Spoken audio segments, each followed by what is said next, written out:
কাঁচকলাগুলো প্রথমে সিদ্ধ করে নিতে হবে। তাই আমি কলা ছোবলাগুলো ভালো করে বেটে নেব। দেখুন কিভাবে বাটতেছি। এই যে কাঁচকলাটা কেটে এই বেটে নিলাম। তারপরে এই যে ময় মশলা কষাচ্ছি, সব আইটেমের ময় মশলা দিচ্ছি। এই মশলাগুলাকে ভালো করে কষানি হয়ে গেলে কাঁচকলাটা দিয়ে দিব। কাঁচকলার ছোবলাটা দিয়ে দিব। ছোবলা রান্না করতেছি, এই যে ছোবলা দেখছেন তো। দেখেন কষানি সম্পূর্ণ শেষ হয়ে গেল। এবার গাতে কলাটা ফেলে দিব। এখানে কলার ছোবলাটা ফেলে দিলাম।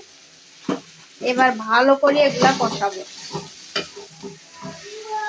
এই যে হয়ে গেল আমার কাঁচকলার ছোবলা দিয়ে রান্না করলাম।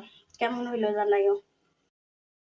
এই যে বন্ধুরা, কাঁচকলার ছোবলা আমি সুন্দর করে রান্না করে লইলাম। কেমন হইলো দেখো তো। কে কে এরকম খাওয়া খাইছো কমেন্টে জানাইও।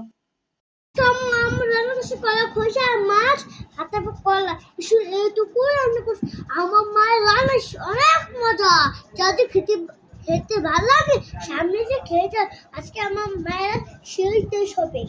জানো আমার কাছে মায়ের রান্না ভালো লাগে।